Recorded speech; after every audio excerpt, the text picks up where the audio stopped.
Assalamualaikum warahmatullahi wabarakatuh. Apa kabar semua? Terutama pada mahasiswa dan mahasiswi STI Bakti Bangsa dan Anda juga yang biasa menyimak konten-konten saya.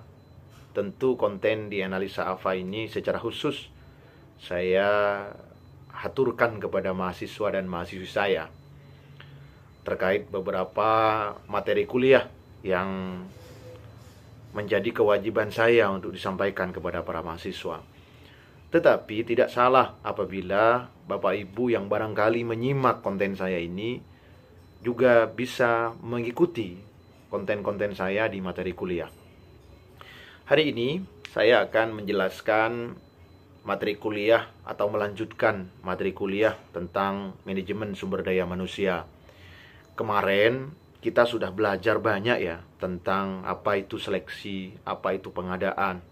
Hari ini kita akan bahas secara rinci tentang penempatan karyawan.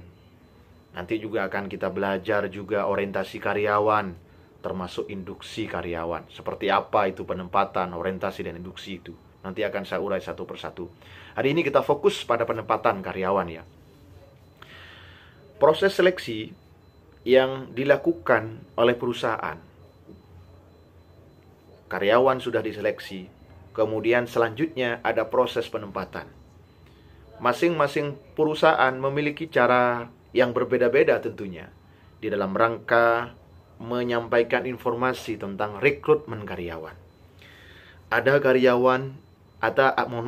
perusahaan yang menyampaikan informasi tentang rekrutmen karyawan hanya disampaikan secara umum tanpa detail, hanya kualifikasinya, jenis kelaminnya, kemudian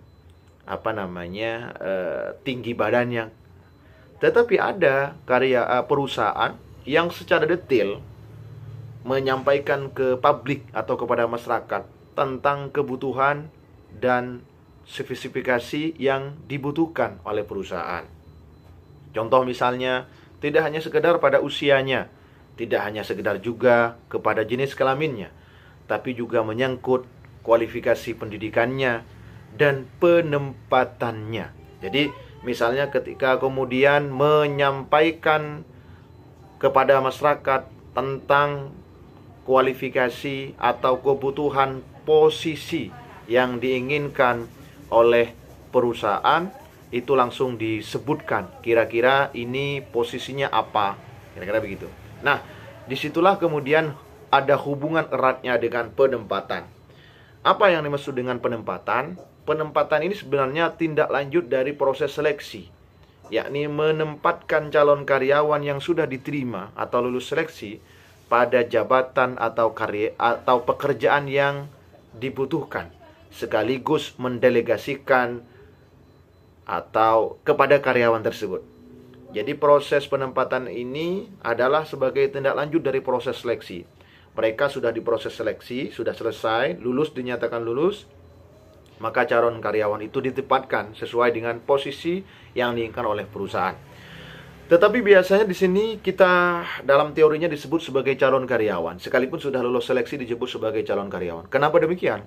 Karena biasanya karyawan itu awal-awalnya tidak bisa langsung disebut sebagai karyawan. Biasanya dia akan ada proses di mana yang kita sebut sebagai proses magang, kira-kira begitu. Nah, di sini disebut dalam teorinya bahwa konsep penempatan itu adalah menempatkan orang yang tepat pada tempat yang tepat. Maksudnya apa? Penempatan orang-orang yang tepat pada tempat yang tepat itu disesuaikan dengan keahlian, disesuaikan dengan bidang keahliannya dia. Contoh misalnya, kalau perusahaan membutuhkan administrasi, maka minimal karyawan yang dipilih adalah orang yang memahami komputer, minimal demikian, karena berhubungan dengan administrasi. Dalam administrasi perusahaan itu juga akan menyangkut bagaimana kemudian menyiapkan daftar hadir, menyiapkan juga buku tamu dan sebagainya. Jadi yang berhubungan dengan administrasi. Maka mau tidak mau si karyawan tersebut minimal memiliki kemampuan di bidang komputerisasi. Contoh juga misalnya karyawan atau perusahaan membutuhkan di bidang keuangan, Maka paling tidak karyawan yang diminta adalah orang-orang yang punya kualifikasi di bidang keuangan. Misalnya minimal dia memahami akuntansi, kira-kira begitu. Karena apa? Karena yang berhubungan dengan keuangan ini berhubungan dengan pemasukan dan pengeluaran. Pemasukan dan pengeluaran ini tentunya ada hubungan eratnya dengan ilmu ekonomi akuntansi. Minimal demikian. Juga di bidang promosi misalnya, maka paling tidak orang-orang yang ditempatkan di bidang promosi, dia yang pintar bicara. Karena tentu dalam bidang promosi itu, karyawan tersebut dituntut untuk bisa mempromosikan produk yang akan kita jual kepada masyarakat. Bagaimana mungkin kita merekrut karyawan di bidang promosi, sementara dia punya sifat malu, tidak bisa berbicara dan sebagainya. Malu dalam berbicara di hadapan umum. Bagaimana kita bisa menjualkan produknya? Maka di sini ada konsep harus mendapatkan orang sesuai dengan jabatan yang tepat. Artinya tidak bisa kemudian kita membutuhkan di bidang keuangan, tapi yang direkrut adalah bidang administrasi umum misalnya. Kalau kita membutuhkan di bidang security, ternyata yang direkrut adalah dia punya keahlian di bidang promosi misalnya. Tidak boleh seperti itu. Jadi harus menempatkan seseorang sesuai dengan kemampuan atau keahlian yang diinginkan oleh perusahaan. Kenapa demikian? Apabila ini dibiarkan, perusahaan melakukan rekrutmen tidak sesuai dengan kualifikasi atau bidang keahlian, nanti yang repot siapa? Tentu yang repot adalah perusahaan. Ketika ini dilakukan oleh perusahaan, maka ini akan menghambat terhadap proses ataupun pelaksanaan perjalanan si perusahaan tersebut. Ini yang harus digarisbawahi. Istilah lain yang sering kita dengar adalah istilah direct man and direct place.